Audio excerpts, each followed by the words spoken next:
Mutual fund সম্বন্ধে অনেকের মনেই যে ধারণাগুলো আছে সেগুলো এরকম: মিউচুয়াল ফান্ড রিস্কি, মার্কেট পড়ে গেলেই আমার টাকা শেষ, ফ্রড হলে কে বাঁচাবে, ব্যাংকের এফডির মতো সেফ না।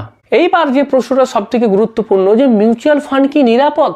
এই প্রশ্নের উত্তর আমি দুটো ভাবে দেব বা দুটো পয়েন্টে দেব। প্রথম প্রশ্ন, যে মিউচুয়াল ফান্ড কি গঠনগতভাবে নিরাপদ? উত্তর হলো হ্যাঁ, মিউচুয়াল ফান্ড গঠনগতভাবে নিরাপদ। তো যদি আপনি মিউচুয়াল ফান্ডের গঠনগত কাঠামোটা দেখেন, তাহলে দেখতে পাবেন এখানে কতগুলো ইন্ডিপেন্ডেন্ট এন্টিটি আছে। সেই ইন্ডিপেন্ডেন্ট এন্টিটিগুলো থাকার জন্য মিউচুয়াল ফান্ডেতে ফ্রড হওয়ার সম্ভাবনা একেবারেই নেই। যেমন ধরুন এএমসি বা অ্যাসেট ম্যানেজমেন্ট কোম্পানি, তাদের কাজ হলো যে ইনভেস্টরদের টাকা কোথায় ইনভেস্ট হবে সেটা দেখা, কিন্তু টাকার ডাইরেক্ট অ্যাক্সেস তাদের কাছে নেই। সেই টাকার অ্যাক্সেস থাকছে কাস্টোডিয়ানের কাছে। আবার কাস্টোডিয়ান তার কাস্টোডিতে টাকা রাখে ঠিকই, কিন্তু এএমসির কোনো ইনস্ট্রাকশন ছাড়া তারাও সেই টাকাটা নিয়ে কিছু করতে পারবে না। এরপরে আসছে ট্রাস্টি বোর্ড, তারা আবার এই এএমসিকে কিন্তু নজরদারি করে যে এএমসি সমস্ত কাজ ঠিকঠাক করছে কিনা। ইনভেস্টর বা বিনিয়োগকারীদের স্বার্থ রক্ষা করার দায়িত্ব হচ্ছে ট্রাস্টি বোর্ডের।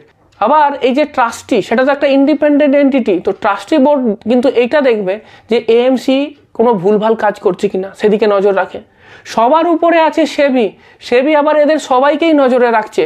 সেই স্পন্সর বলুন, এএমসি বলুন, ট্রাস্টি বলুন, কাস্টোডিয়ান বলুন, সবাইকে নজরদারি করে সেবি। অডিট হয়, রেগুলার রিপোর্ট দিতে হবে, কোনো ফাঁক ফোকর থাকলে কিন্তু পেনাল্টি। সুতরাং বুঝতে পারছেন একেবারে স্বচ্ছভাবে কিন্তু মিউচুয়াল ফান্ড পরিচালিত হয়।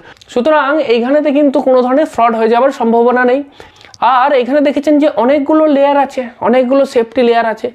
একটা লেয়ার যদি ফেলও করে যায় না, বাকি লেয়ারগুলো কিন্তু প্রোটেক্ট করবে। সুতরাং সেখানে কিন্তু এটা ধরা পড়ে যাবে।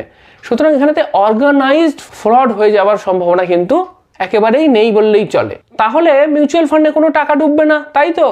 দেখুন, মিউচুয়াল ফান্ডে ফ্রড হয়ে যাওয়ার রিস্ক একেবারেই জিরো, কিন্তু আর একটা রিস্ক আছে, সেটা হচ্ছে মার্কেট রিস্ক। যেমন ধরুন ইকুইটি প্রোডাক্টের ক্ষেত্রে ইনভেস্ট করার সময় শেয়ারের দাম কমতে বাড়তে পারে। সেই কারণের জন্য কি হবে, যে মার্কেট যখনই ডাউন হয়ে যাবে তখন কিন্তু মিউচুয়াল ফান্ডে আপনার ভ্যালু সেটা কিন্তু কমে যেতে পারে। সেটাকে টাকা ডুবে গেছে এই কথা কিন্তু বলা যাবে না। টাকা বা ভ্যালু কিছু সময়ের জন্য কমে যেতে পারে, কিন্তু সেটা ডুবে গেছে এরকম কিন্তু বলা যাবে না।